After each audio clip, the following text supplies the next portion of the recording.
Hello everyone and welcome to another very exciting game from the final round of the Superbet Chess Classic. Alireza Firouzja versus Maxime Vachier-Lagrave, and both of them are really in a position where they could use a win in the tournament. Maxime is doing somewhat better, and if, for example, Levon and Wesley are leading the tournament, but if they draw their games in the final round and Maxime wins his game with the black pieces against Alireza, he has a chance to catch up to them and play in the tiebreaks for first place, which of course means more money if he wins, but also you can just win the tournament. And for Alireza, as he is our only 2800 player in the event, he has not been doing very 2800 in the tournament, and he would very much like to finish the tournament on a high note. So he has the white piece. It's the final round. It's up to him to win. So let's see what happened, as it is quite interesting. Alireza has the white pieces and he opens with d4. We have knight to f6, c4, g6, knight to f3, and bishop to g7. Maxime decides to go for the King's Indian defense this time. We have g3, c6, and now bishop to g2. We have d5, both players castles, and now knight to e5. So this is the classical stuff, nothing new here. D captures on c4, knight captures, and bishop to e6 now. So it's looks like a weird square for the bishop because you're blocking your e7 pawn, but you are your real plan is to put the bishop on d5 and trade it for white's a very strong light square bishop, as your bishop on c8 really wasn't doing all that much. So b3, defending the knight here. Bishop to d5 and now bishop to b2. Alireza fianchettos both of his bishops. We have knight b to d7, and now there are a couple of games where knight b to d2 was played, but here we have knight to c3, and it is now, as of move 11, that we have a completely new game. So let's see how Maxime goes about this. He captures the bishop on g2. You do not want to trade knight for bishop, so you want to eliminate white's strong bishop here. Bishop captures on g2, king captures, and b5 now. Expanding on the queen side, chasing away the knight from such an active square. Knight to d2 and now pawn to e5. And black can be very happy here. He executes e5 and opens up the position.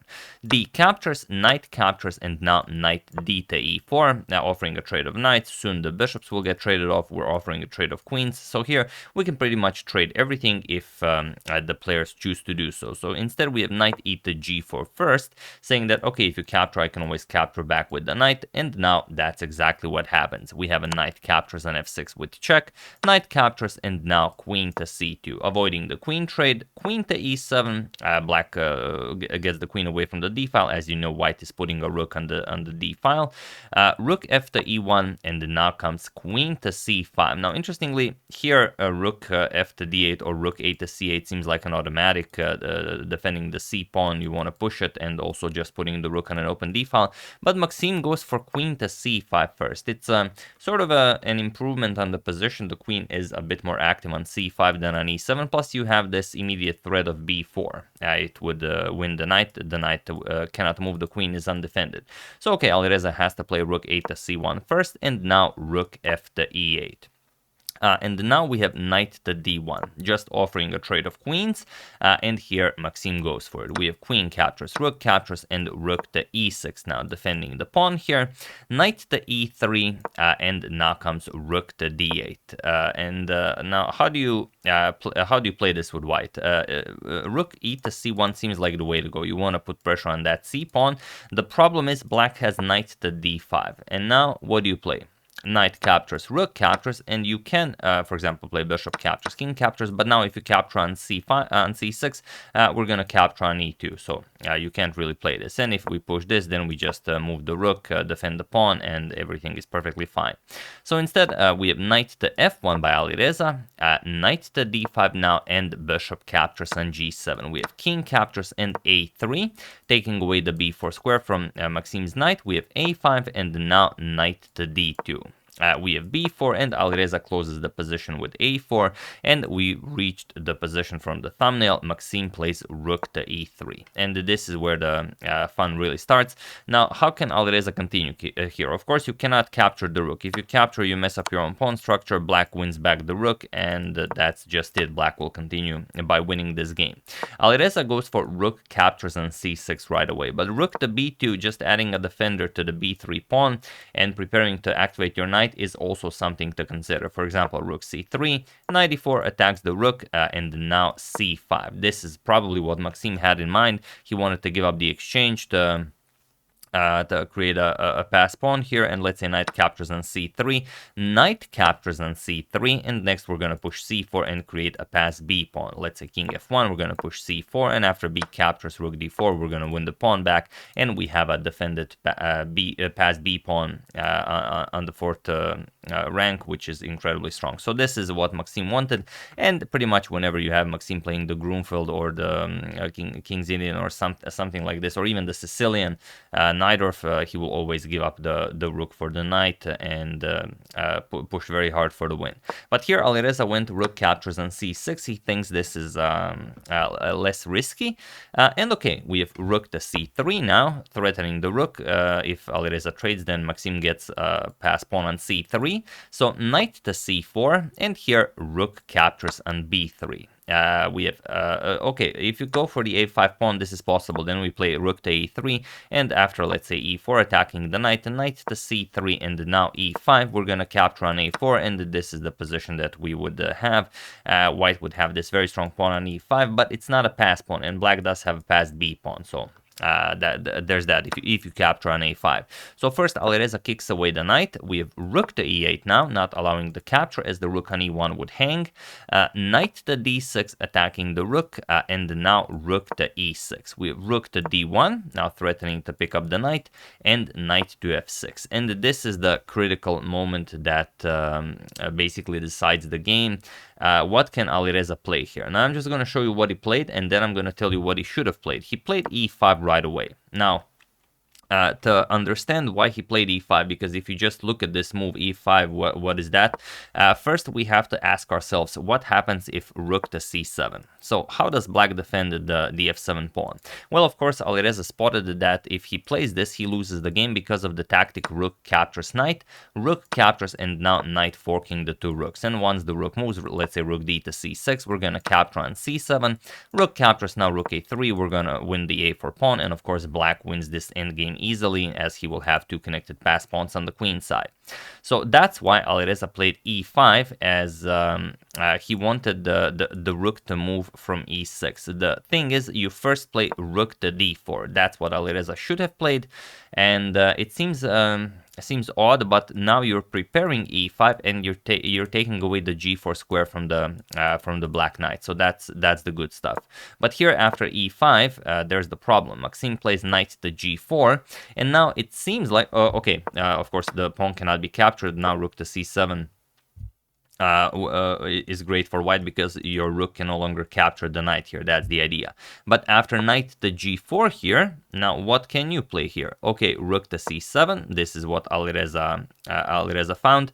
Now comes knight captures on e5, defending on f7 and f4. And the problem here is that Maxime plays rook to d3. Now you don't move the knight, but you are saying I'm gonna capture your rook on d1. And the thing is, if you move the rook, let's say rook d to c1, we're just gonna play rook e captures on d6, and after pawn captures here, we're gonna play rook to d7, and black will have enough to win this game. Let's say rook c5 attacks the a5 pawn, we're gonna block this, defend the a5 pawn, we're up a pawn, we're gonna win this pawn as well, and the black will win this game. So that's the idea. So rook captures on d3 is forced. This is what Alireza plays. Knight captures, and now rook captures on f7, king to g8. Now the knight is hanging, and also if the knight moves, the rook hangs. So rook to d7, the only move that keeps the game going for Alireza.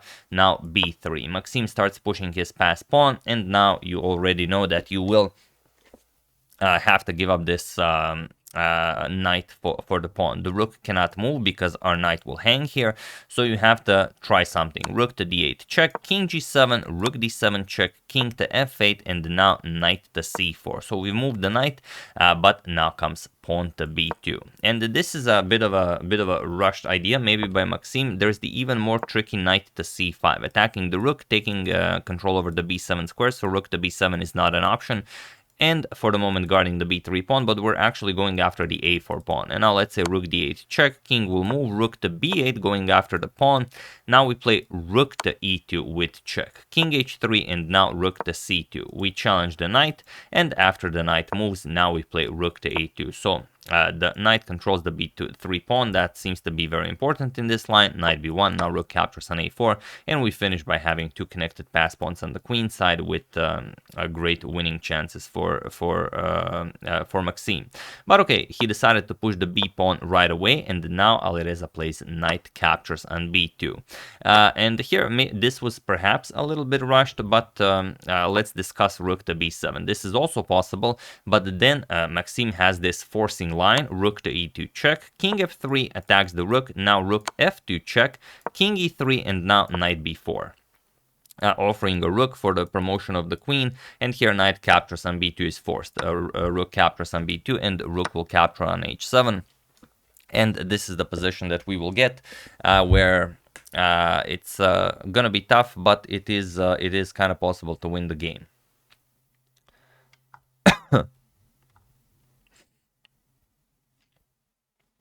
Sorry about that. Having a bit of a sore throat, it would seem. But yeah, after rook captures on h7, that would be great for Maxime. It would still require fighting, but it would be definitely a long way to go. But okay, after b2, knight captures on b2 was played right away. Knight captures, and now rook to a7. This is how Alireza wants to hold this, but now knight captures, rook captures. There's no action on the queen side anymore, and now at least the attention is focused towards the king side. So here, knight to b6, g4, now knight to d7.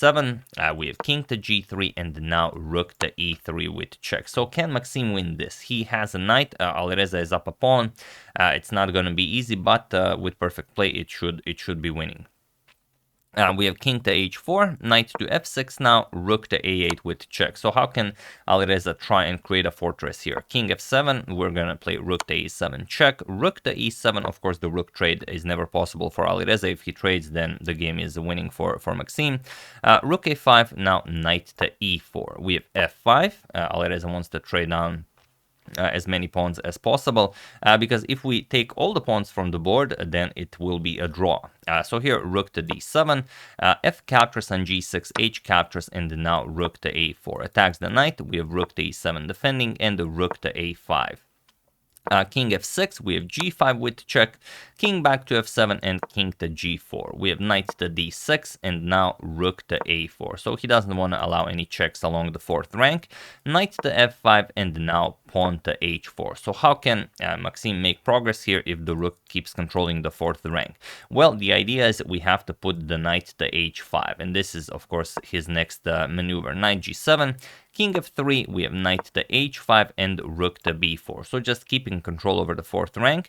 Rook to d7, now comes king to g4, and rook to d6. We have rook to e4, and now rook to d1. Rook to a4, and now king to e6. Now we bring the king into the game, and we will use our rook to shield our king. So here, rook a6 check, we have rook to d6. Of course, again, the rook trade is impossible for Alireza. Rook to a4, we have king to e5, and now rook to a3. If you keep the rook on the fourth rank, which of course you can, let's say rook b4, rook d4 check forces the rook trade, and then we easily win.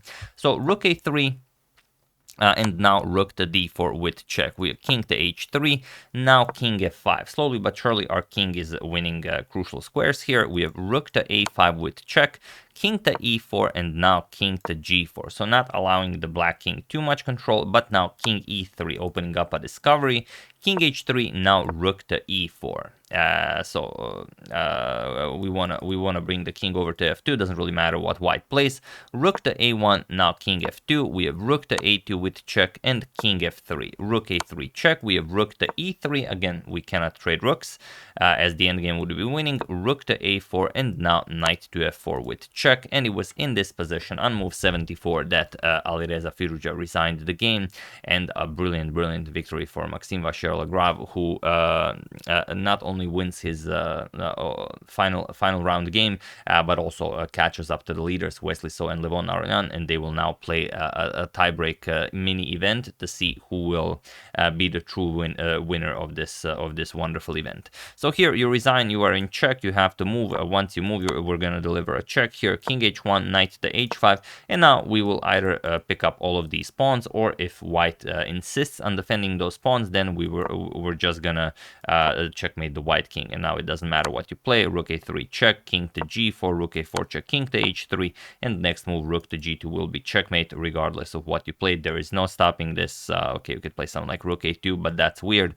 It would be fine, for example, if you did not have the h5 move, then it would be a stalemate, but you have h5, and then it's still gonna be checkmate. So yeah, really wonderful stuff by Maxime. It all came down to this e5 push by Alireza, rook to d4 preparing. E5 was the way to go, but okay, it's easy to make a mistake. You are in time trouble, you still need to reach move 40, but what really got the game going was Maxime's creativity with this rook to e3 idea, just remaneuvering the rook using a nice tactic, and just the possibility of remaneuvering the rook over to c3 allowed for him to even get some winning chances with the black pieces here. So brilliant stuff by Maxime. Tough break for Alireza, but he will have to try harder if he wants to remain in the 2800 club. That's only for well, incredibly precise and persistent players. As you can see, Magnus has already been in the 2800 club for over a decade, and that's I mean, that's pretty incredible. So yeah, that's the game. Hope you guys enjoyed it. I would like to thank Tarek Aldalal, Rip Market, Lucius Lelushka, and Nagarjuna Ponugoti, and David Kimura for a contribution to my channel. Thank you a lot. I really appreciate it. As usual, you can check 2 of my previous videos here. Thank you all for watching, and I will see you soon, continuing the coverage of this event as we still have the tie breaks. So thank you all. I will see you soon, and have an excellent rest of your day. And sorry about me having a bit of a sore throat. Probably it will pass. See you soon.